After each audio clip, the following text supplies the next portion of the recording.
2026년 3월 다섯 번째 주간 교회력으로는 고난주간 목요일, 성목요일 공동예배를 함께 주님께 올려드립니다. 제자들의 발을 씻기시며 또한 동시에 마지막 준비를 하셨던 우리 주 예수님을 기억하며 함께 그분의 이름을 찬양합니다. 갈보리 십자가 드높이 섰도다. 존귀하신 어린 양, 하나님의 능력, 하나님의 지혜, 예수 십자가 사랑, 이해할 수 없는 죽음 뒤의 승리, 그리스도 생명의 반석, 주를 더욱 사랑, 아름다우신 주, 온 맘 다해 온 힘 다해 모두 드리리. 주를 더욱 사랑, 아름다우신 주, 온 맘 다해 온 힘 다해 주를 경배해. 갈보리 십자가 드높이 섰도다. 존귀하신 어린 양, 하나님의 능력, 하나님의 지혜, 예수 십자가 사랑, 이해할 수 없는 죽음 뒤의 승리, 그리스도 생명의 반석, 주를 더욱 사랑, 아름다우신 주, 온 맘 다해 온 힘 다해 모두 드리리. 주를 더욱 사랑, 아름다우신 주, 온 맘 다해 온 힘 다해 주를 경배해. 최후 승리를 얻기까지 주의 십자가 사랑하리. 빛난 멸류관 받기까지 험한 십자가 붙들겠네. 최후 승리를 얻기까지 주의 십자가 사랑하리. 빛난 멸류관 받기까지 험한 십자가 붙들겠네. 주를 더욱 사랑, 아름다우신 주, 온 맘 다해 온 힘 다해 모두 드리리. 주를 더욱 사랑, 아름다우신 주, 온 맘 다해 온 힘 다해 주를 따르리. 주를 더욱 사랑, 아름다우신 주, 온 맘 다해 온 힘 다해 모두 드리리. 사랑 아름다우신 주 엄맘 다해 온 힘 다해 주를 따르리. 아멘. 이 시간 주님께서 우리 모두를 누가복음서 9장 28절로부터 32절 말씀을 들려주심으로 자신의 거룩한 임재의 그 자리로 초청하십니다. 제가 세번역 성경으로 봉독해 드립니다. 이 말씀을 하신 뒤에 8회쯤 되어서 예수님께서는 베드로, 요한, 그리고 야고보를 데리고 기도하러 산에 올라가셨습니다. 예수님께서 기도하고 계시는데 그 얼굴 모습이 변하고 그 옷이 눈부시게 휘어지고 빛이 났습니다.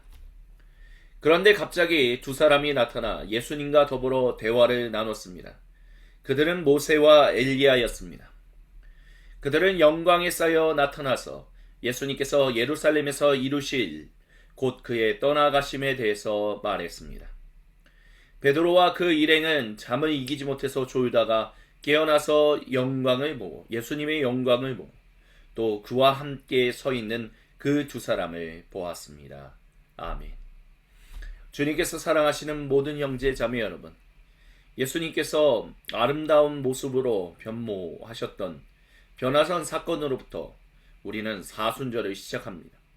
물론 예수님께서 주는 그리스도시요 살아계신 하나님의 아들이십니다 라는 고백을 들은 것으로부터 사순절이 시작된다라고 볼 수 있지만 그 장면은 결국 사순절이 시작되게 만드는 결정적인 계기였고 사순절의 시작으로부터 우리가 살펴보게 되는 주님의 말씀은 예수님의 변화산 사건입니다. 그래서 예수님께서 변화산에서 변모하시고 모세와 엘리야가 와서 예수님께서 이 땅을, 제자들을, 모든 사람과 온 창조 세계를 떠나가게 된다라는 이야기를 전했다라고 속사도마가는 얘기합니다. 근데 그 귀한 역사의 현장에 베드로, 야고보, 그리고 요한은 잠을 자고 있었습니다. 너무나 강행군이 계속해서 반복되다 보니까 아마 피곤했나 봅니다. 하지만 또 한편으로 우리가 우리 자신을 놓고 봤을 때 우리가 크게 관심 없는, 우리가 크게 신경 쓰지 않는 일들을 기다리거나 바라봐야만 할 때는 우리는 졸게 됩니다. 그래서 왜 우리가 주님의 말씀을 들으러 온 사람들 중에 조는 분들이 있는데 전혀 교회에 대해서, 기독교에 대해서 관심을 갖지 않는 분들이 졸 때가 있잖아요. 저도 그런 적이 있었습니다. 만약 베드로, 야고보, 그리고 요한이 같은 비슷한 이유로 그랬다면 그들은 까딱 잘못하면 정말 중요한 이야기를 듣지 못했을 것입니다. 하지만 행운이 겹쳐서 또는 전적인 주님의 은혜로 말미암아 그들이 잠에서 깰 수 있었습니다. 이렇게 잠에서 깬다라는 것은 매우 중요합니다. 잠에서 깨어 주님이 하시는 일들을 바라볼 수 있는 일들이 우리 안에 필요합니다. 그렇지 않으면 우리는 책망을 들을 수밖에 없습니다. 그 책망을 들었던 사람 중에 한 명도 바로 예언자 요나였습니다. 그 예언자 요나가 들었던 그 책망에 대해서 그 말씀이 기록되어 있는 요나서 1장 4절부터 6절을 우리 다같이 한 목소리 한 마음으로 같이 봉독합니다.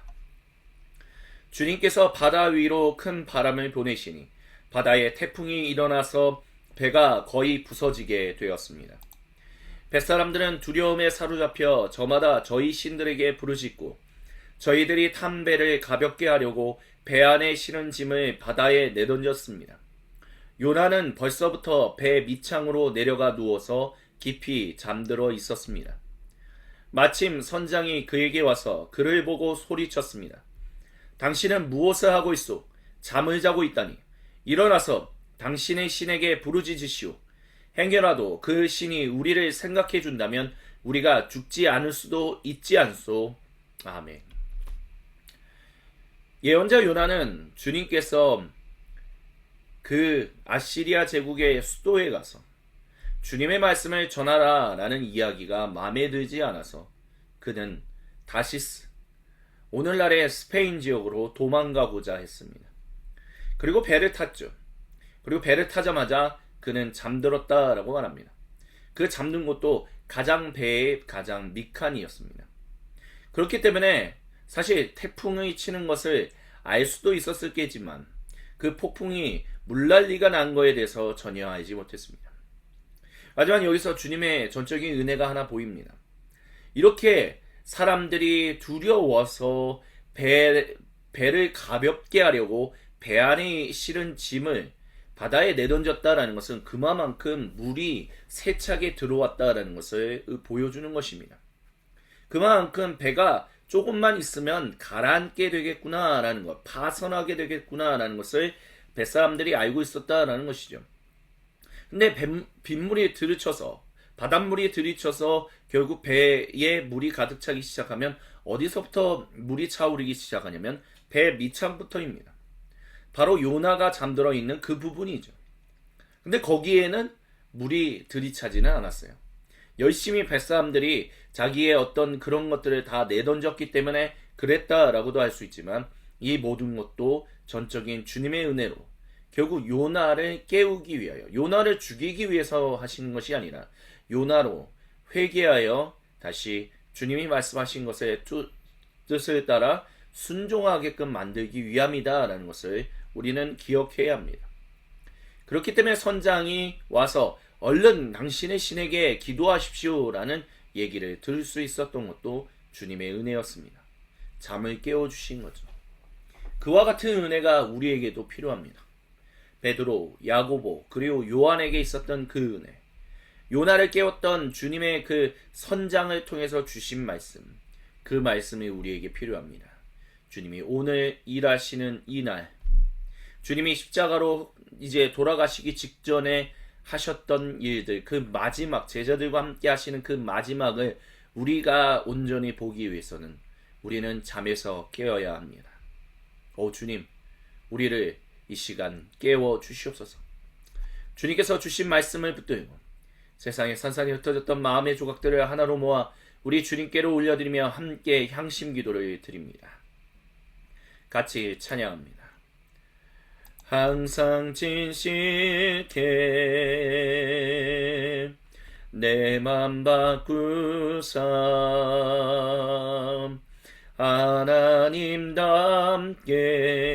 하나님답게 하여 주소서. 항상 진실케 내 맘 바꾸사 하나님답게 하여 주소서. 주는 토기장이 나는 진을 날 빚으소서. 기도하오니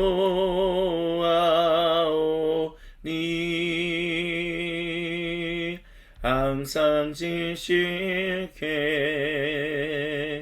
내 맘 바꾸사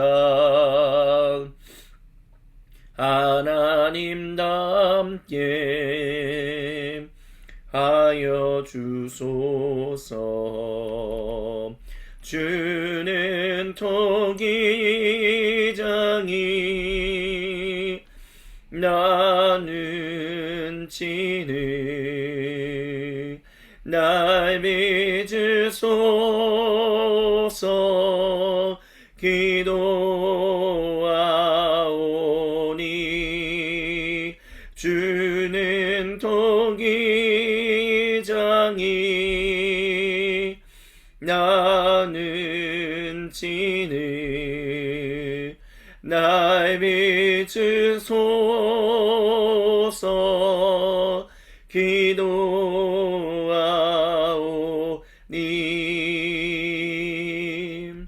항상 진실케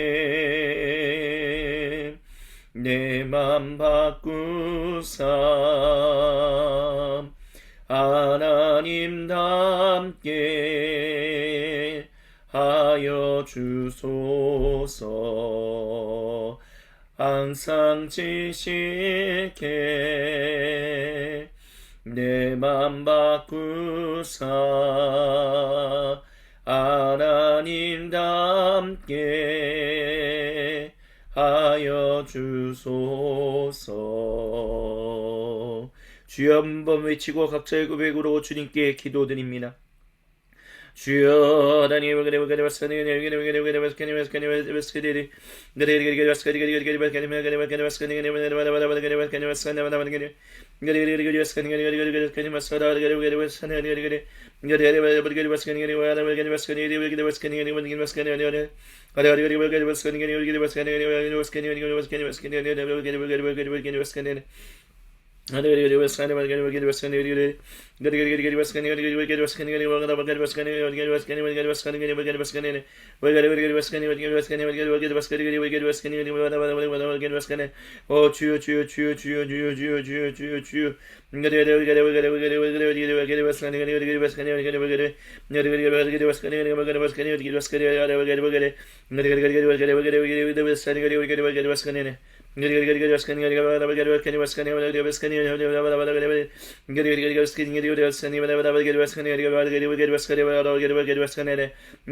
주여 도와주시고 역사해 주시고 함께하여 주셔서 하나님만을 바라보며 살게 하여 주시고 하나님만을 의지하며 살아가게 해 주시고 하나님만을 높이며 살아갈 수 있도록 주여 붙들으시고 역사해 주시고 함께하여 주시옵소서.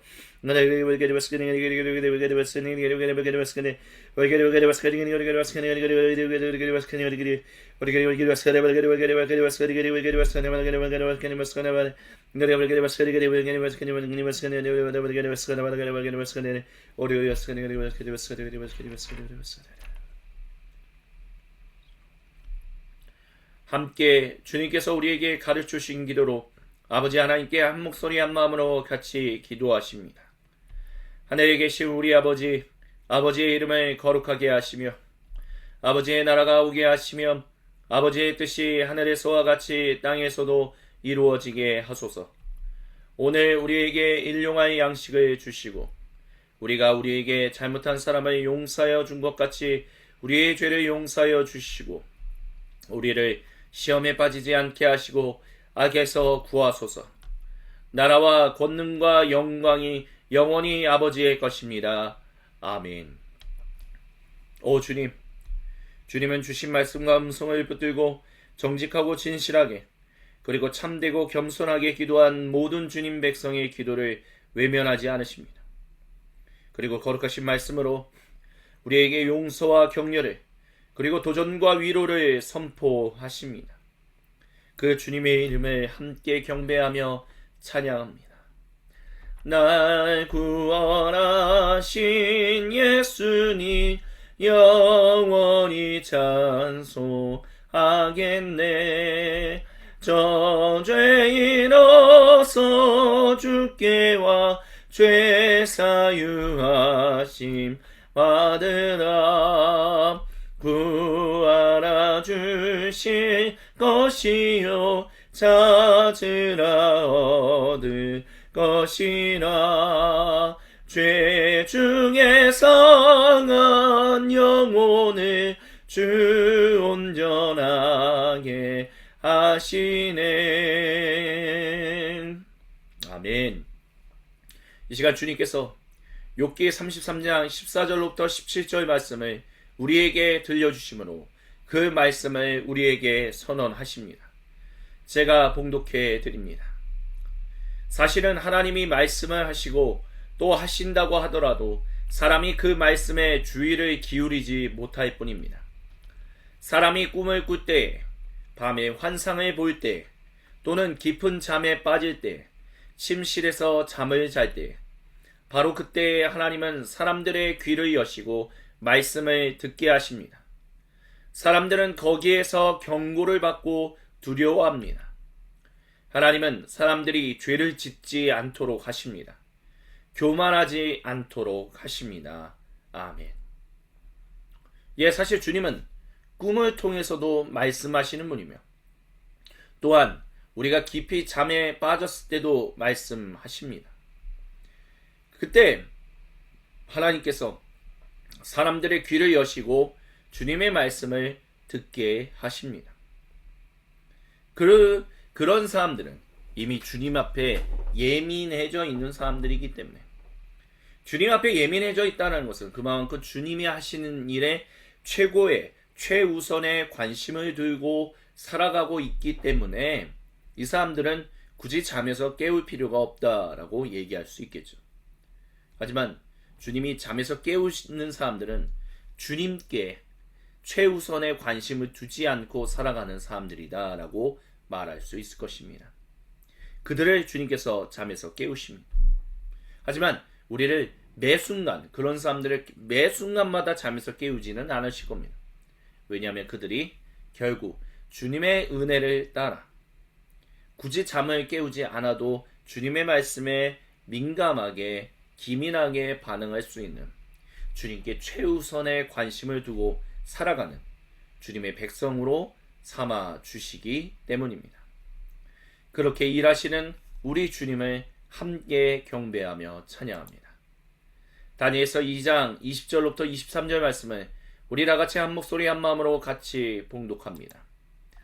지혜와 권능이 하나님 것이니 영원부터 영원까지 하나님 이름을 찬송합시다. 때와 계절을 바뀌게 하시고 왕들을 패하게도 하시고 세우기도 하십니다. 지혜자들에게 지혜를 주시고 총명한 사람들에게 지식을 주십니다. 심오한 것과 비밀을 드러내시고 어둠 속에 감추어진 것도 아십니다. 그분은 빛으로 둘러싸인 분이십니다. 제 조상을 돌보신 하나님, 저에게 지혜와 힘을 주시며 주님께 간구한 것을 들어주시며 왕이 명령한 것을 알게 해주셨으니 주님께 감사하며 찬양 드립니다. 아멘. 이 다니엘서 2장 20절부터 23절의 다니엘의 찬송은 느부갓네살 왕이 결국 자신이 꾼 꿈에 대해서 해석하지 못하는 수많은 사람들을 다 죽이겠다라는 이야기에 그가 느부갓네살 왕의 앞에 가서 자기가 그 꿈을 해석하겠습니다 하고 주님께 나아가 기도하고 마침내 그 뜻을 안 다음에 주님께 드린 찬송입니다. 주님은 그렇게 우리로 주님의 뜻을 알게 하십니다. 주님이 결국 세상 모든 곳에서 일어나는, 즉 다니엘이 하나님을 모르는 느부갓네살 왕에게 주신 꿈을 통해서 일하시는 하나님을 보고 알았던 것처럼 우리도 세상에서 하나님을 예배하지 않는 사람들 가운데 일어나는 일 속에서 일하시는 주님을 보고 그 주님의 뜻을 알고 주님을 찬송할 수 있게 우리 예수님 일하십니다. 그 주님의 이름을, 그 예수님의 거룩하신 이름을 함께 찬송하십니다. 웬 말인가 날 위하여 주 돌아가셨나 이 벌레가 든 날 위에 그네 아들 셨나 내 지은 죄 다 지시고 못 박히셨으니 웬일인가 웬 은행가 그 사랑 그 시원함 주 십자가 못 박힐 때 그래도 비 잃고 그 밝은 빛깔이 주셔서 감감케 되었네. 나 십자가 대할 때에 그 일이고 마워 내 얼굴 감히 못 뜨고 눈물 흘리도다. 늘으러도 눈물로써 몸값을 줄 알아. 몸밖에 드릴 건 없어.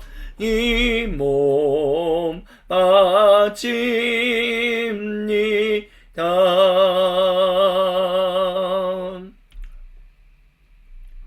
예수 나를 위하여 십자가를 질 때 세상 죄를 지시고 고초당하셨네. 예수님 예수님 나의 죄 위하여 봄의 피를 흘리니 죄인 받으소서.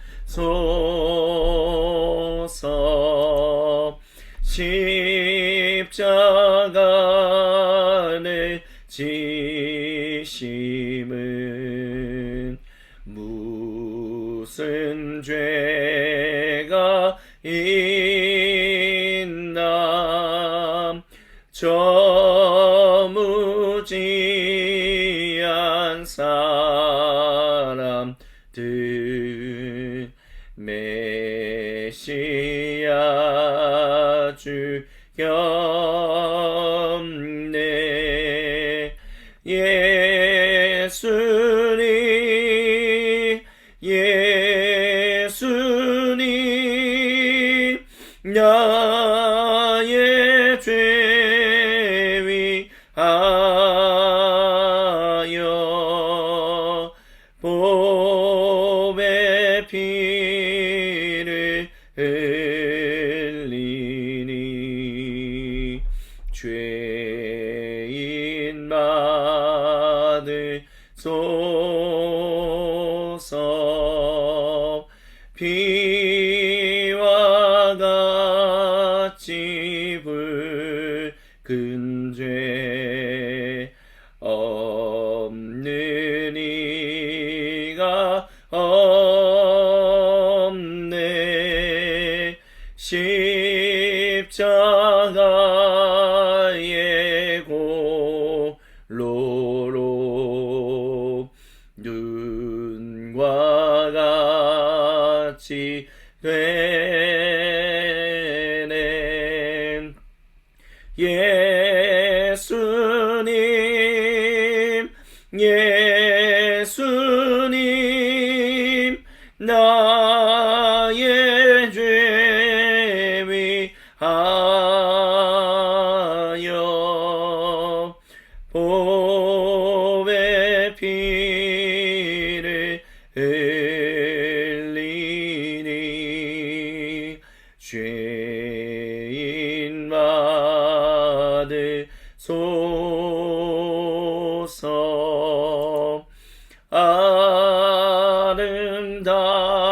아름답다 예수님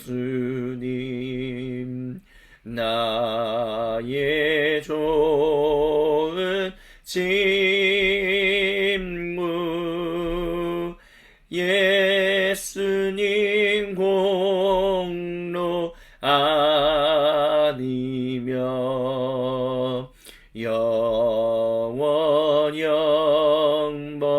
받네.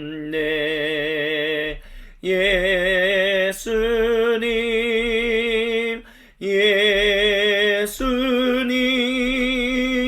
나의 죄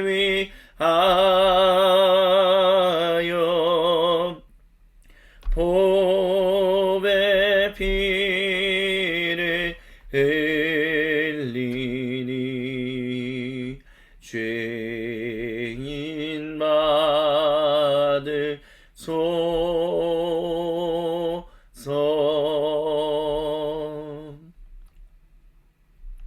주 달려 죽을 십자가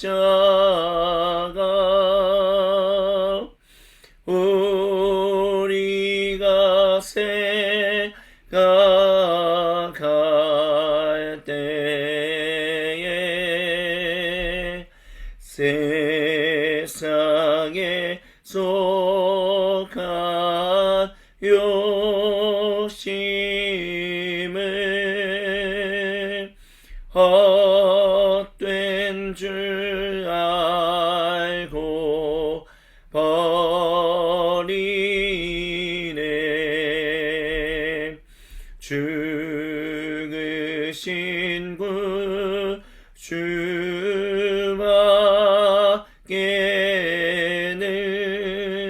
구주밖에는 자랑을 말게 하소서.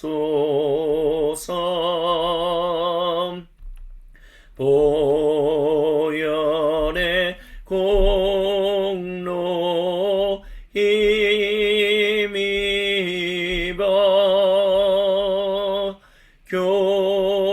교만한 마음을 버리네.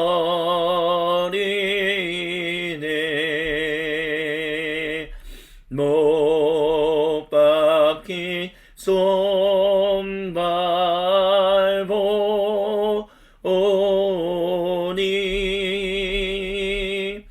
큰 잠이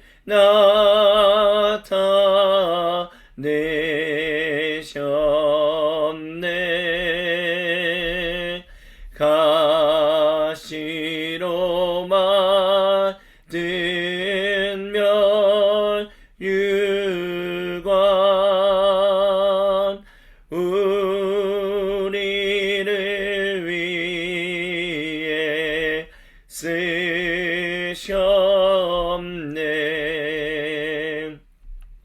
온 세상 만물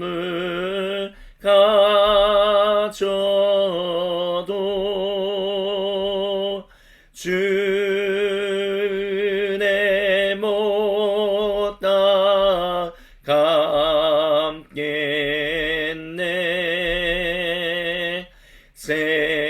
세상에 속한 욕심을 헛된 줄 알고 버리네.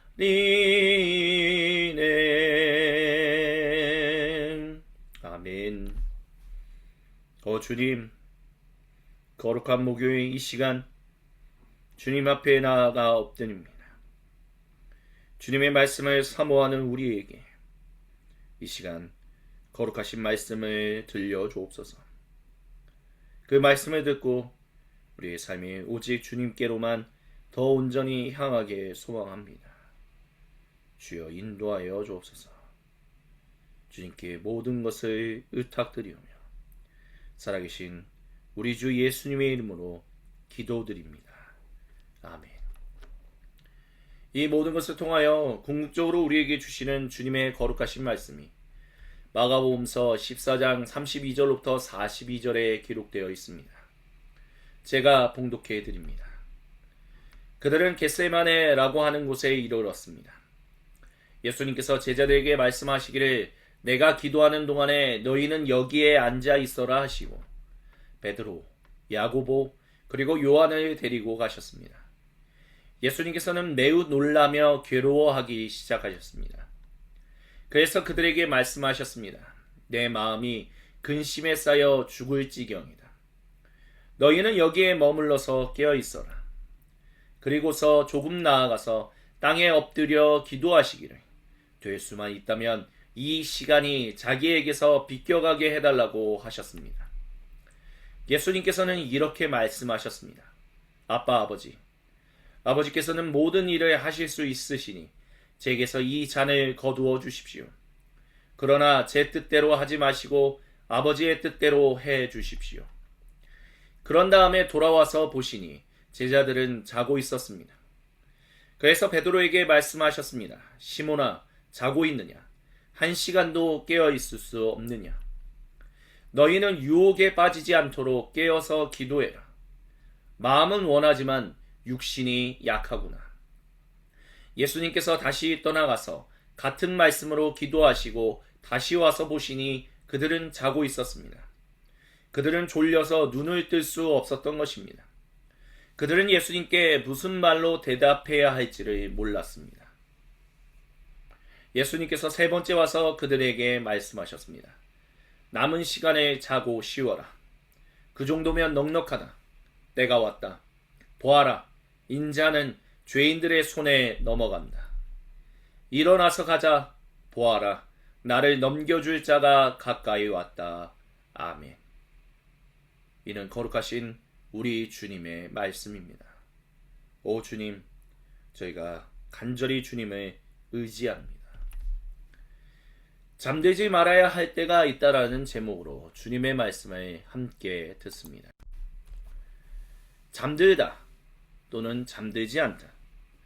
겟세마네 기도와 관련해서 우리가 가장 두드러지게 나타나는 장면이 바로 제자들의 자고 있는 장면입니다. 그리고 그 제자들이 향하여 이제는 때가 왔으니 보아라 라고 말씀하십니다.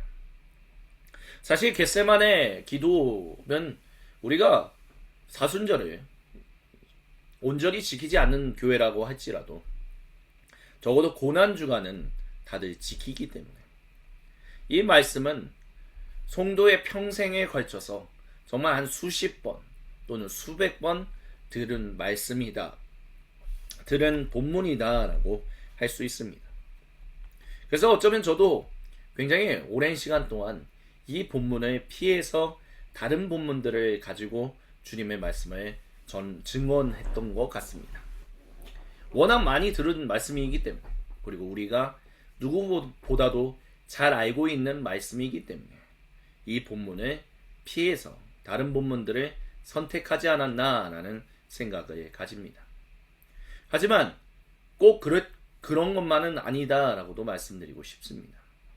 본문을 정할 때는 주님의 지혜와 주님의 능력에 따라 순종하는 가운데 본문을 정하기 때문에 특별히 구약 성경과 함께 통합적으로 바라볼 수 있는 그 관점을 위해서 주님이 주시는 은혜를 열심히 찾고 있기 때문에 너무 의도적으로만 피했다라고 말씀드리고 싶지는 않습니다. 하지만 오늘 우리가 어쨌든 나누는 이 말씀은 누구나 잘 알고 있는 말씀이다라는 것은 부인할 수 없는 사실입니다. 그 말씀에서 꼭 새로운 것을 찾아야만 하는가 라고 했었을 때 꼭 그럴 필요도 없습니다. 우리가 아는 말씀이라도 새롭게 다시 깨닫고 또 깨달아야 하기 때문입니다. 우리는 베드로, 야고보, 그리고 요한과 같은 연약한 사람들입니다. 남이 기도하는 그 장면을 보면서 같이 내 일이 아닌데 내가 굳이 같이 기도해야 하는가, 계속해서 밤새서 기도할 수 있는 사람이 있는가 라고 했었을 때 그런 사람은 많지 않습니다. 예수님께서 변화산에서 변모하실 때도 예수님께서 그곳에 가셨던 이유는 기도하시기 위함이었습니다. 그곳에 수제자들을 데리고 가신 거였죠. 함께 기도하자라는 예수님의 초청이었습니다. 우리가 생각했을 때는 그런 귀한 초청에 부름을 받으면 당연히 열심히 최선을 다해서 기도해야지 라고 할 겁니다. 하지만 사실 예수님이 아무리 초대해도 그게 내 기도가 아닌 이상은 사실 특별하게 열심을 다하기가 쉽지 않습니다. 계속해서 깨어있기가 쉽지 않습니다. 그렇기 때문에 세 명의 수제자가 결국에는 잠들었다가 겨우 잠에서 깨서 예수님과 모세 그리고 엘리야가 나누는 대화를 보고 들을 수 있었습니다. 전적인 주님의 은혜로 말미암아 주님께서 그들을 깨우셨다라고 할 수 있을 것입니다. 하지만 그런 일을 한번 겪었지만 이 제자들 또 잠들었습니다. 예수님께서 겟세마네 그곳에서 기도하실 때 제 3명의 수제자들이 다시 잠들었다라는 것입니다. 이유는 간단하죠. 내 기도가 아니기 때문인 것입니다. 내 문제가 아니기 때문에, 내가 직접 씨름해야 할 일들이 아니기 때문에 기도하는 데 있어서 열심을 내지 못했다라는 거죠. 그렇기 때문에 그들은 예수님께 무슨 말로 대답해야 할지를 모를 수밖에 없었습니다. 그게 우리입니다. 그게 우리 연약한 사람들입니다. 하지만 그게 또한 죄인이다라는 것을 우리는 잊지 말아야 합니다. 즉 우리의 관심이 하나님께로, 예수님께로 온전히 최우선으로 두고 살아가지 않는다는 거죠. 우리가 그렇게 최우선으로 관심을 두고 살아가지 않기 때문에 우리는 예수님이 맞닥뜨리는 그 상황을 우리는 이 세 명의 제자들이 전혀 피부로 와닿지 느끼지 못했던 것처럼 우리도 느끼지 못합니다. 그래서 우리도 잠듭니다. 우리도 예수님께서 씨름하셨던 것처럼 그렇게 씨름하지 못합니다. 예수님께서 그렇게 힘들게 고난을 받으셨던 것처럼 우리도 그렇게 주님의 이름으로 고난을 받지 못합니다. 왜요? 예수님을 최우선으로 두고 주님의 일하시는 것에 관심을 두고 있지 않기 때문입니다. 하지만 그런 사람들을 주님께서는 깨우십니다. 일으키십니다. 일어나라 라고 말씀하십니다. 왜요? 일어나야 예수님이 하시는 일들을 일어 깨어 있어야만 하나님이 결국에는 그리스도인이든 비그리스도인이든 모두를 통해서 일하시는 그 주님의 일하심을 볼 수 있기 때문입니다. 그리고 우리는 그 일에 최선을 두고 관심을 가지고 살아가야만 합니다. 왜요? 예수님께서 결국에는 구속을 이루셨습니다. 그 구속을 완성해 가고 계시기 때문입니다. 예수님께서 구속을 완성해 가신다는 것은 깨어 있어야 한다는 것을 분명하게 알려주십니다. 잠들어 있지 말아라. 깨어서 오늘 여기서 하나님이 하시는 일을 보고 증언하는 증인으로 살아가야 한다라고 주님은 우리에게 말씀하십니다. 그래서 우리를 증인으로 삼으신 거 아닙니까? 청지기로 삼으셨다는 거죠. 우리에게 그 일을 위해서 재능과 달란트, 힘과 지혜를 주고 예수님은 지금 개선 행진을 하고 계십니다. 그분의 개선 행진이 언제 끝날지는 우리가 알지 못하지만 그분의 개선 행진이 끝나는 그날은 반드시 지금 오고 있습니다. 그것을 믿는다면 우리는 깨어 있어야 합니다. 잠들어 있어서는 안 됩니다.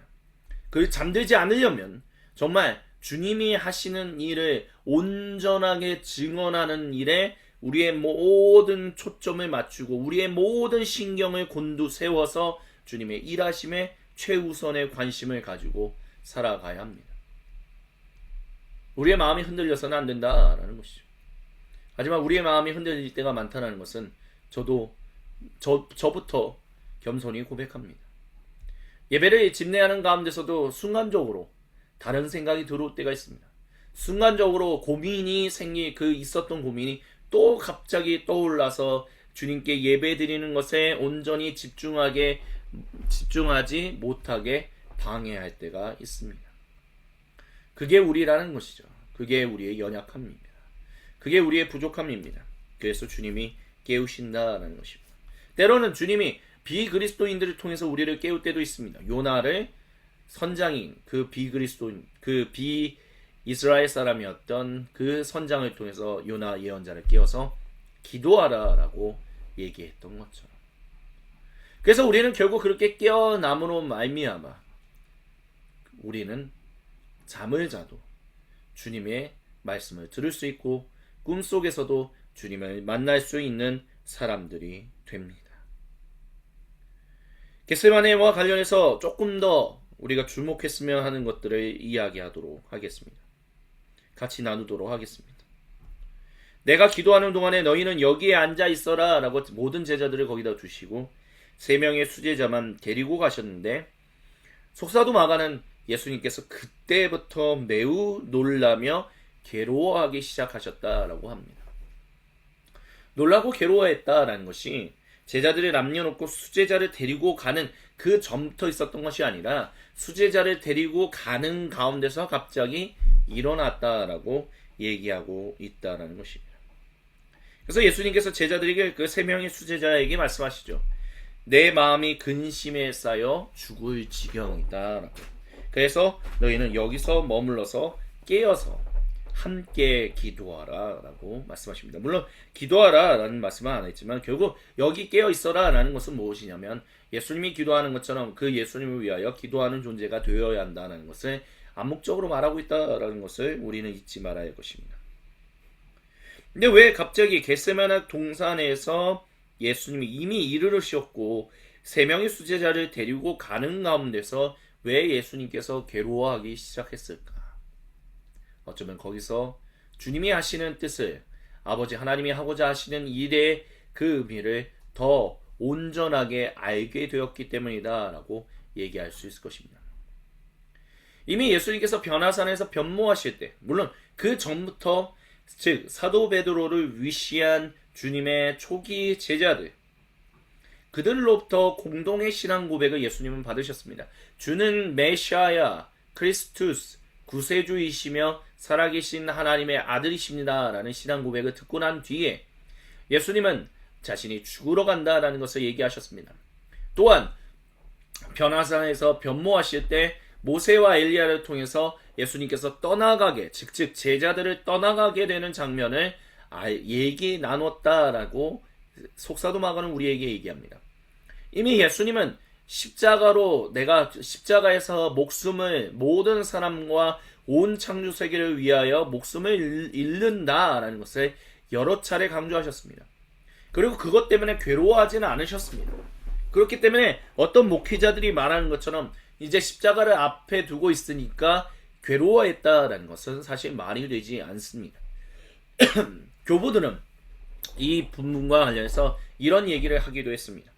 이제 예수님께서 아버지 하나님과의 관계가 어느 정도 멀어짐으로 인해서 아버지 하나님께서 침묵하시기 시작하고 그러므로 말미암아 예수님께서 이제 홀로 고립된 것처럼 느끼셨기 때문에 그분은 그런 홀로 고립됨으로 인하여 괴로워하기 시작하셨다라고 얘기하는 교부들이 있습니다. 그 교부들의 말을 우리가 진지하게 고려한다면 이미 이 순간부터 하나님께서 예수님과 거리를 두기 시작했다라고 아버지 하나님과 거리를 두기 시작했다라고 얘기할 수 있을 것입니다. 그렇기 때문에 저와 관계를 멀리하지 말아 주십시오 라고 기도하셨다라고도 할 수 있겠죠. 하지만 저는 이것과 더불어서 한 가지를 더 제안하고 싶습니다. 그것은 무엇이냐면 될 수만 있다면 이 시간이 자기에게서 비껴가게 해달라고 하셨던 그 이야기와 관련한 장면입니다. 예수님은 이미 자신이 목숨을 잃으실 것이라는 것을 알고 계셨습니다. 아버지 하나님과의 관계가 멀어지게 되는 것도 알고 계셨습니다. 그렇기 때문에 갑자기 자기 목숨 보존하기 위해서 나 죽기 싫어요 라는 그것 때문에 예수님께서 될 수만 있다면 이 시간이 자기에게서 비껴가게 해달라 라고 얘기하는 것, 그런 기도는 근심에 쌓인 기도는 사실 앞뒤가 맞지 않습니다. 그렇기 때문에 오히려 이 장면을 우리는 예수님께서 자기의 복음을 즉 하나님 나라의 복음을 전하셨던 그 대상이었던 유대인과 관련해서 우리는 생각해 봐야 합니다. 내게서 이 잔을 거두어 주십시오. 내 뜻대로 하지 마시고 아버지의 뜻대로 하여 주십시오. 완벽한 순종이죠. 하지만 그 순종과 전에 이 잔이 자기에서 비껴가게 해달라라고 얘기를 했어요. 그렇다면 결국에는 이 장면, 이미 예수님께서 자신이 죽을 것을 아셨고 결국에는 로마 제국에서 십자가에 매달려 돌아가실 거라는 것을 알고 있었다면 이것이 그리고 자기 생명을 그 십자가에서 죽는 게 너무 힘들고 고통스럽기 때문에 라는 장면으로 하고 연결시키지 않는다면 결국 이 장면은, 이 예수님의 기도는 동료 유대인들을 향한 기도였다라고 얘기할 수밖에 없을 거예요. 무슨 얘기냐? 그러니까 예수님께서 결국에는 모든 사람과 온 창조세계를 구속하시기 위하여 십자가에서 돌아가셔야 하는데, 그 로마 제국에 의해서 체포당하고 로마 제국에 의해서 결국에는 사형 판결을 받아서 죽게 되는 것 가운데 굳이 유대인들이 그곳에 참여할 필요는 없다라는 거죠.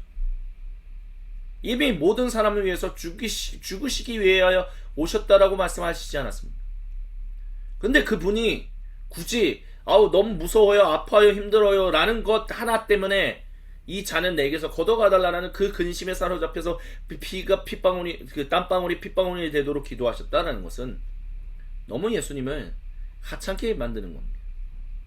그렇다면 이것은 결국 이왕이면 주님, 유대인들이 주님의 백성으로서 다시 회복되기를 그 누구보다도 간절히 원하는 모든 유대인들을 통해서 자기가 팔리는 일이 일어나지는 않게 하여 주옵소서라고 기도하는 거죠. 왜요?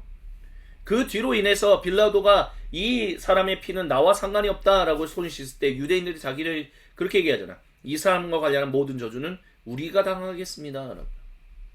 주님 제발 그 일만큼은 일어나지 않게 해달라고 자기 동료, 즉 하나님의 아들이신 예수님은 결국 하나님의 백성이었던 그 유대인들이 그와 같은 저주를 받지 않게 주님 인도해달라고 기도하기 시작했다라고 보는 것이 오히려 예수님의 그 기도를, 예수님이 왜 괴로워하셨는가를 더욱더 온전하게 얘기하는 하나의 근거가 되지 않나라고 저는 생각합니다.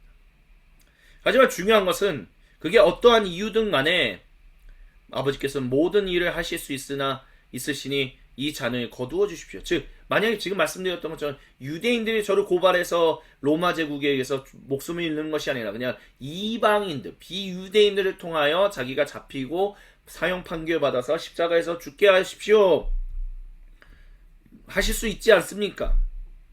그러나 이게 제 뜻이 아니라 아버지 하나님의 뜻, 그게 정말 주님이 원하시는 뜻이 아니라면 유대인을 통해서 자신이 팔리게 해주십시오라고 기도했다라고 할 수 있을 것입니다.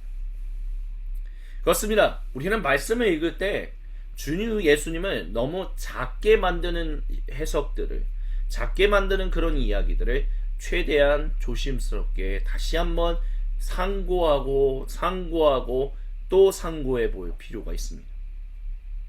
제가 그렇게 이 말씀을 읽기 시작하면서 예수님이 이 기도를 왜 이렇게까지 땀방울이 핏방울이 되게끔 하셨는가라는 것이 이해가 되더라고요. 그전에는 이해가 되지 않았습니다. 뭐 때문에? 예수님이 이미 여러 차례에 걸쳐서 목숨을 잃으실 것이다라고 모든 사람을 위해서 자기를 희생제물로 바치신다라고 여러 번 얘기하셨는데 십자가의 고통 때문에 그렇게까지 내 잔을 치워달라? 너무 앞뒤가 안 맞는다. 뭔가 좀 이상하다라고 생각했다는 거죠. 하지만 그것이 대의, 주님 적어도 유대인들이 자신을 파는 일은 일어나지 않게 하여 주소서라고 끝까지 그들을 사랑하셨다라는 사도 요한의 이야기를 우리가 기억한다면 유대인들이 자기를 파는 것은 일어나지 않게 해달라고 기도하는 것이 합당한 건 아니었는가라고 저는 생각하고 있다는 것이죠. 그리고 37절에 결국 제자들이 자고 있는 모습을 보세요. 그래서 베드로에게 말씀하시죠. 시몬아 자고 있느냐? 1시간도 깨어 있을 수 없느냐? 그러면 더 이 장면이 좀 더 극적으로 보인다라고도 할 수 있을 것입니다. 예수님께서는 유대인들을 위하여 기도하는데 그 유대인들, 같은 유대인인 내 제자 중에 제자 베드로야, 제발 이 기도에 함께 할 수 없겠니? 물론 이 모든 것을 시시콜콜하게 다 얘기하시질 않았지만 같이 기도할 수 없느냐? 그래서 유혹에 빠지지 않도록 깨어서 기도하라 라고 예수님이 말씀하시잖아요. 이 유혹이 무엇입니까? 계속해서 이 시간까지 그들을 사로잡고 있는 것들. 베드로 같은 경우는 내가 예수님 말에 끝까지 따라갑니다. 예수님 절대 배신하지 않습니다. 근데 배신하게 되죠. 왜요? 예수님 무기력하게 잡히셨고 모두가 다 도망갔는데 자기라도 자기 생명을 보존해야 하지 않습니까? 보존하려면 수많은 적들에게 둘러싸여 있었을 때는 배신하고 배반할 수밖에 없어요. 모른다라고 부인할 수밖에 없어요. 근데 자기는 절대 부인하지 않을 거다라고 하는 거. 그게 우리라는 거죠. 그게 베드로라는 거죠. 그래, 너의 마음이 기도하기는 원하는데 너의 육신이 약하구나. 근데 주님은 우리의 꿈속에서도 말씀하신다니까요. 우리의 잠 깊이 들어있는 가운데서도 주님은 우리에게 말씀하시는 분이라니까요. 다니엘 예언자가 그러므로 말미암아 주님의 뜻을 알므로 말미암아 주님의 뜻을 해석하고 알릴 수 있게 인도해 주셔서 감사합니다라고 찬송한 것처럼 우리가 그렇게 할 수 있다니까요. 근데 여기서 말하는 그럼 육신이 약하다는 건 뭐냐? 너희가 주님께 최우선의 관심을 가지고 살아가지 않는구나. 이것저것 너무 바쁜 거예요. 고난중 안에도 너무 바빠요. 이 일 해야 하고, 내가 즐거운 거 뭐 유튜브 쇼츠 봐야 하고, 아니면 유튜브 롱폼 봐야 하고, 아니면 뭐 사람들과 함께 가볍게 한잔 해야 하고, 해야 할 일들 너무 많아요. 하나님이 하시는 일들보다 오늘 내 일에서 주변에서 일하는 일들에 내가 더 주목해야 돼. 근데 거기서 일하시는 하나님을 보는 것보다는 그 일에 내가 성공할 수 있느냐, 성공하지 못하느냐, 이런 것들에만 사로잡혀 있다는 것이죠. 그게 육신이에요. 그게 육신. 단순히 육체를 말하는 것이 아니라 하나님께 최우선의 관심을 두고 살아가지 못하고 오히려 주변 일들에, 물론 그 주변 일들 속에서 주님이 일하시는 그 최우선의 일들을 바라봐야죠. 근데 주님께 최우선을 두지 않으니까 그냥 주변에서 일어나는 일들에만 관심 가지지, 그곳에서 일하시는 하나님의 일에는 전혀 관심을 갖지 못하는 것. 그래서 육신이 약하구나. 그래서 너희가 유혹에 쉽게 빠질 수밖에 없다. 하나님부터 멀어질 수밖에 없다. 그러니 깨어서 기도하라라고 말씀하셨다는 거죠. 그게 오늘 우리에게 주시는 주님의 말씀입니다. 깨어서 기도해야 한다고요. 우리가 깨어서 기도하면 주님이 우리를 성숙하게 하셔서 우리가 굳이 깨어서 기도하지 않아도 되게끔 하나님은 꿈속에서도 잠속에서도 주님은 주님의 뜻을 알게 하신다는 것입니다. 우리의 육신이, 즉 우리의 모든 관심이 하나님께로만 최우선으로 쏟아진다면 우리는 굳이 깨어서 기도하라라는 말씀을 듣지 않게 된다는 것입니다. 그렇기 때문에 그 일을 위해서 우리는 최우선으로 깨어서 기도해야 합니다. 예수님이 맞닥뜨리셨던 그 일에 우리의 최우선의 관심을 두고 우리의 모든 신경을 집중해서 주님이 일하시는 것을 바라봐야 합니다. 그래서 그 주님의 기도에 우리가 함께 동참하고 주님의 일하심에 우리가 함께 동참할 수 있어야 한다는 거죠. 사순절의 중요한 의미가 무엇입니까? 단순히 예수님 고난받으셨네요, 감사합니다가 아니라 내가 너희에게 말하노니 너희에게 주어진 그 자기 십자가를 지고 나를 따라오라 라고 말씀하셨던 것이지, 사순절의 가장 중요한 말씀 핵심이라는 것을 잊지 말아야 합니다. 우리는 멀찍이서 그냥 예수님 우리를 위해서 고난받으셨죠, 눈물 콸콸콸 쏟는 것이 아니라 예수님이 그렇게 자기 십자가를 짊어지셨던 것처럼 우리도 주님께 최우선의 관심을 가지고 주님이 우리에게 주신 그 십자가를 지고 주님 뒤를 따라갑니다. 주님 뒤를, 그 십자가를 짊어지고 따라가려면 예수님께 최우선의 관심, 하나님이 오늘 2026년 고난주간 이 목요일에 하시는 일에 최우선의 관심을 두고 최우선의 중심을 두고 살아가야 한다는 것입니다. 그래야만 우리는 유혹에 빠지지 않고 그렇게 그 모든 것들이 익숙해지면, 그게 자연스러워지면 더 이상 누군가가 우리를 깨우지 않아도, 그래서 우리는 잠 속에서도 기도하는 존재들이 될 수 있다는 거죠. 잠 속에서도 주님의 말하심을 들을 수 있는 존재들이 된다라는 것입니다. 기억하십시오. 남은 시간을 자고 쉬어라. 여기서 말씀하셨던 남은 시간을 자고 쉬어라 라는 말이 뭐냐? 다른 성경의 사본들에는 마이너한, 그러니까 주류가 아닌 좀 작게 번역된 그런 성경 사본들에는 아직도 자느냐, 아직도 쉬느냐라는 말씀이 기록되어 있습니다. 아직도 자니? 아직도 쉬니? 그래, 그 정도면 넉넉하다. 그렇게 표현한다면 그 정도 한 것만으로도 잘했다라고 예수님이 칭찬하시는 거다라고 볼 수 있을 것입니다. 또 남은 시간에 자고 쉬어라 라고 말씀하시는 것도 비슷할 것입니다. 잘했다. 그 정도만으로도. 이제 가자. 너희가 따라오지 못하는 그 길을 내가 가리라. 이제 인자가 죄인들의 손에 넘어간다. 일어나서 가자. 보아라. 나를 넘겨줄 자가 가까이 왔다. 그렇습니다. 예수님께서 그렇게 잡히셨습니다. 그리고 예수님께서 그렇게 빌라도의 법정에 팔리셨습니다. 성목요일, 우리는 주 예수님의 그 고난의 최절정인 이 시간에 깨어 있어야 합니다.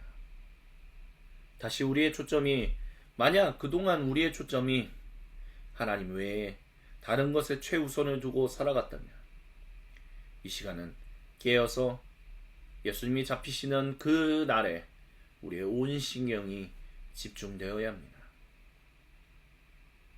자신을 배신하는 그 유대인들을 향하여 주님, 그들이 나를 배신해서 로마인들에게 팔리지 않게 하여 주옵소서라고 기도했던, 그래서 그 괴로운 마음을 가지고 기도하셨던, 하지만 결국 주님의 뜻대로 이루어지게 하옵소서라고 기도했던 그 예수님의 기도, 순종을 우리는 이 시간 다시 한번 우리의 모든 곳에 다시 새겨야 할 것입니다. 아멘.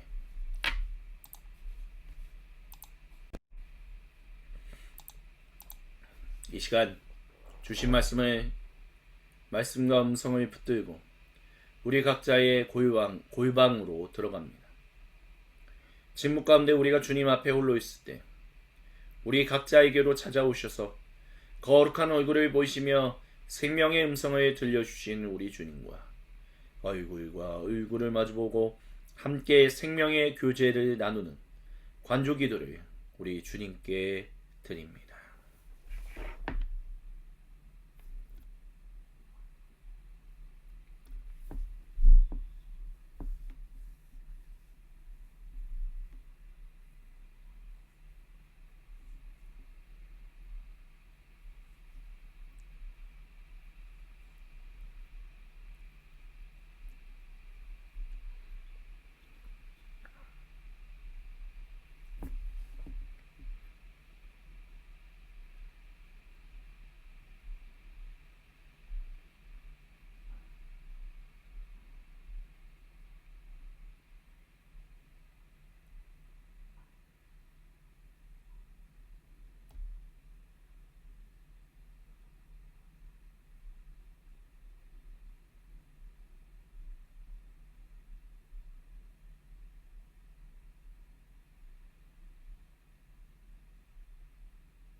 오 거룩하신 주님, 우리 각자에게로 오셔서 거룩한 얼굴을 보이시며 생명의 음성을 들려주셔서 감사합니다. 그 주님께 모든 것을 의지하며 주님이 우리에게 베푸시는 거룩한 성찬의 자리로 나아갑니다. 사도신경으로 우리의 믿음을 아버지 하나님께 한 목소리 한 마음으로 같이 신앙 고백하오니 주여 우리의 이 고백을 홀로 받아 주시옵소서. 아멘. 함께 신앙 고백하십니다. 나는 전능하신 아버지 하나님 천지의 창조주를 믿습니다. 나는 그의 유일하신 아들 우리 주 예수 그리스도를 믿습니다. 그는 성령으로 잉태되어 동정녀 마리아에게서 나시고 본디오 빌라도에게 고난을 받아 십자가에 못 박혀 죽으시고 장사된 지 사흘 만에 죽은 자 가운데서 다시 살아나셨으며 하늘에 오르시어 전능하신 아버지 하나님 우편에 앉아 계시다가 거기로부터 살아있는 자와 죽은 자를 심판하러 오십니다. 나는 성령을 믿으며 거룩한 공교회와 성도의 교제와 죄를 용서받는 것과 몸의 부활과 영생을 믿습니다. 아멘. 주님께서 우리를 거룩한 그분의 식탁으로 초대하십니다. 제가 저와 여러분 우리 모두에게 말씀드린 것은 우리 주 예수님께서 직접 말씀하신 것입니다. 우리 주 예수님께서 제자들을 떠나시기 마지막 식사 자리에서 음식을 잡으셔서 하늘로 올리셔서 축복 기도하시나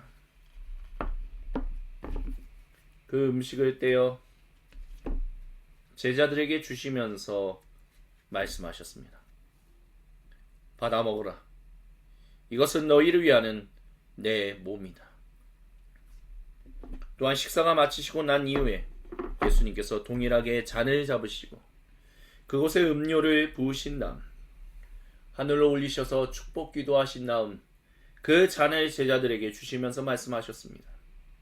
받아 마셔라. 이것은 너희를 위하는 내 거룩한 보혈이다. 예수님께서 이날 제자들의 발을 씻기셨습니다. 내가 너희 발을 씻기는 것을 거부한다면 너희는 나와 상관이 없다라고 말씀하십니다. 또한 예수님은 다른 데도 씻어달라는 베드로의 말에 다른 데는 이미 너희가 정결하니 굳이 그럴 필요가 없다라고도 말씀하셨습니다. 도대체 베드로에게 무슨 정결함이 있었습니까? 또 우리의 지금 모습을 살펴봅시다. 우리가 주님 앞에서 정결합니까? 연약하고 부족하고 불쌍한 존재라는 것을 우리가 오히려 뼈저리게 깨닫고 있지는 않습니까? 그런 우리를 향하여 충분하다라고 예수님 말씀하십니다. 제대로 기도하지 못했던 제자 3명을 향하여 잘했다. 그 정도면 됐다라고 말씀하신 주님. 도대체 우리가 주님께 최우선의 초점을 맞추고 살아가지 못하는데 지금 이 순간도 그러는데 그 정도면 잘했다라고 말씀하시는 예수님. 그런 은혜가 어디 있습니까? 그런 사랑이 어디 있습니까? 주 예수님만 그분만이 주시는 사랑만큼 그 은혜만큼 우리에게 사랑과 은혜를 베푸시는 분은 없다라는 것을 우리는 다시 우리의 전 존재를 통해서 고백해야 할 것입니다.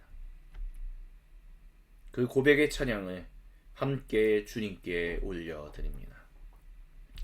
아무 흠도 없고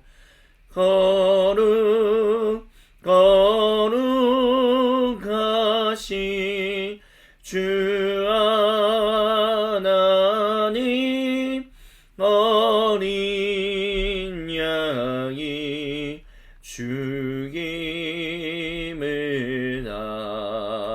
당했네. 이는 날 위하여 십자가 위에서 못 박히사 깨끗 붙들리신 주님의 몸일세. 이는 날 위하여 형벌을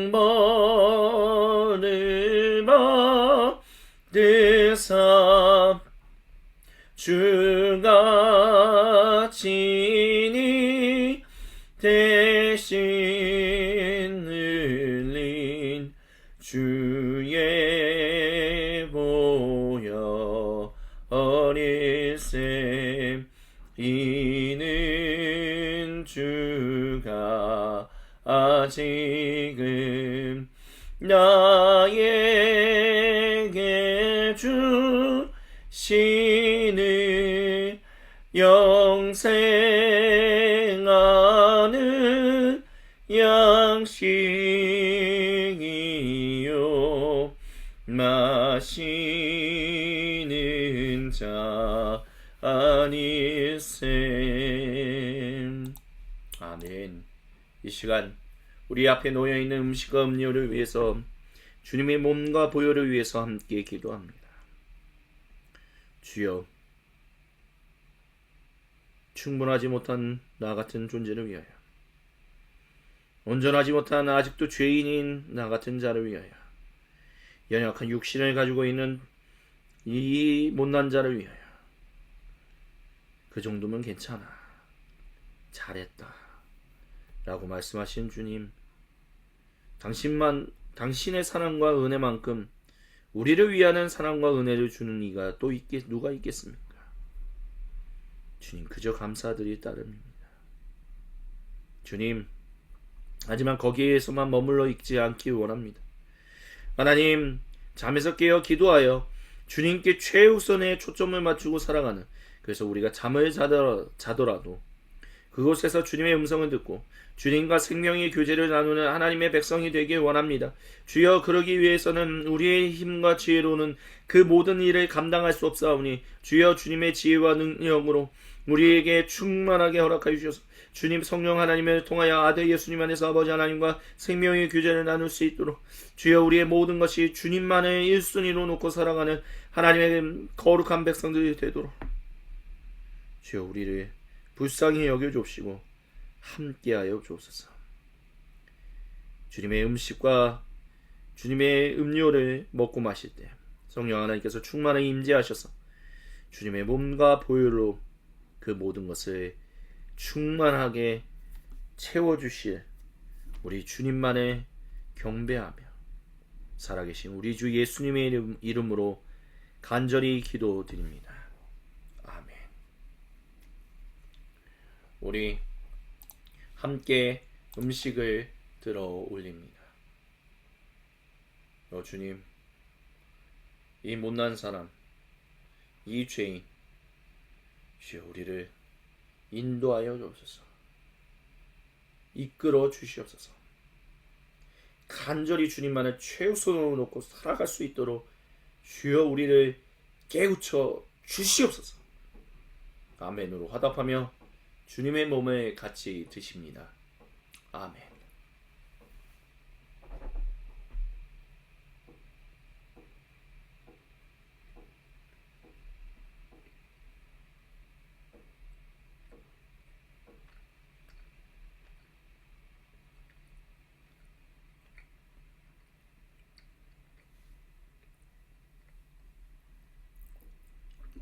계속해서 음료를 들어 올립니다. 우리로 그렇게 살아가게 하실 주님만을 간절히 의지합니다. 우리를 위하여, 저를 위하여 남김없이 그 보혈을 흘려주신 우리 주 예수님, 겸손하게 주님께 고백합니다. 주님, 감사합니다. 사랑합니다. 같이 아멘으로 화답하며 주님의 보혈을 같이 드십니다. 아멘.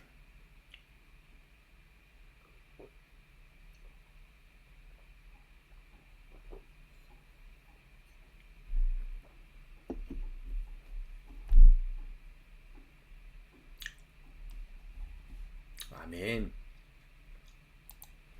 우리 함께 주님께 찬송 드리면서 함께 주님께 드렸던 모든 것을 다시, 만약 우리가 드린 예물이 우리의 전부가 아니라면 우리의 전부를 담아서 이 시간 함께 찬송하시면서 주 예수님께 봉헌 드리시겠습니다.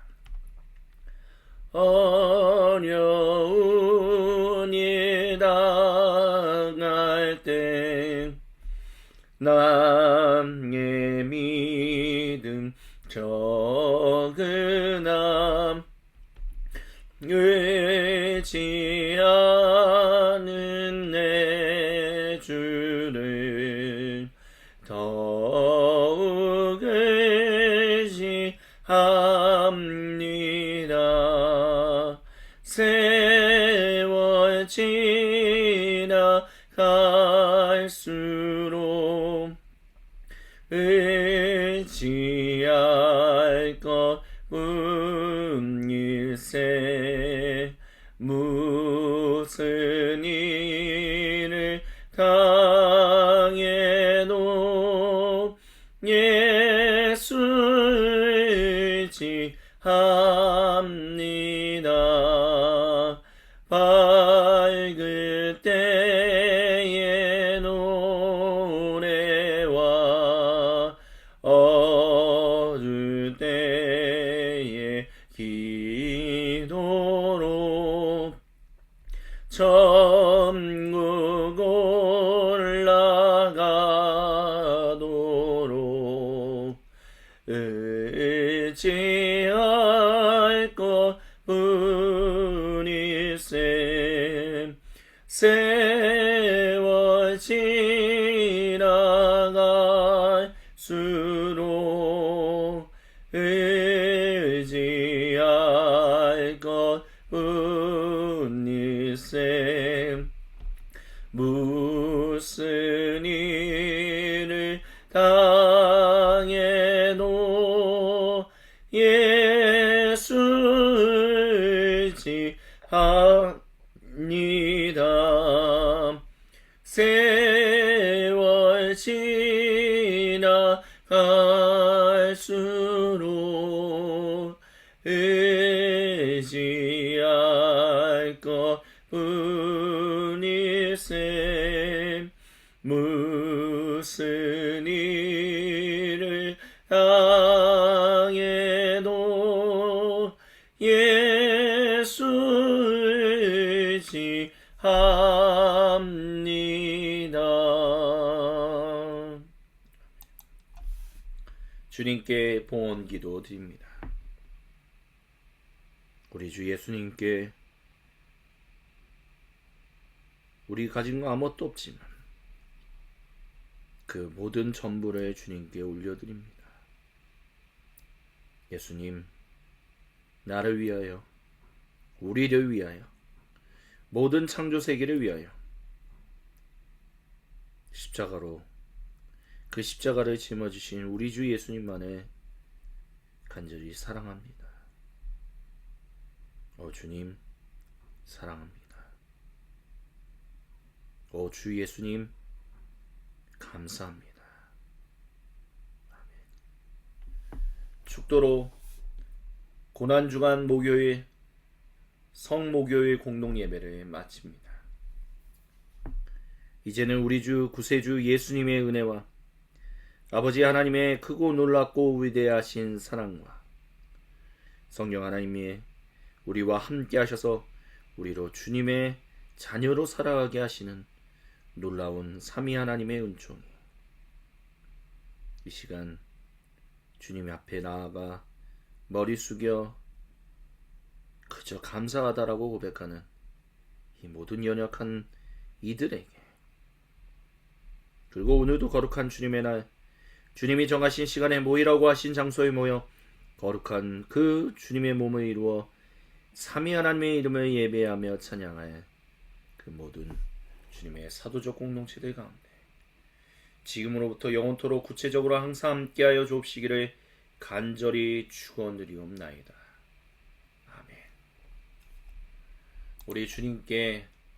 모든 것을 올려드립니다. 예, 이것으로 성목요일 예배를 마치겠습니다. 내일은 성금요일입니다. 그 주님의 보혈을 생각하며 마가복음서 15장에 기록되어 있는 그 예수님의 십자가 상의 말씀들을 하나하나 읽으며 우리를 위해서 또 모든 사람과 온 창조세계를 위하여 십자가에서 돌아가신 우리 주 예수님의 사랑을 함께 예배하시겠습니다. 이것으로 성목요일 공동예배를 마칩니다.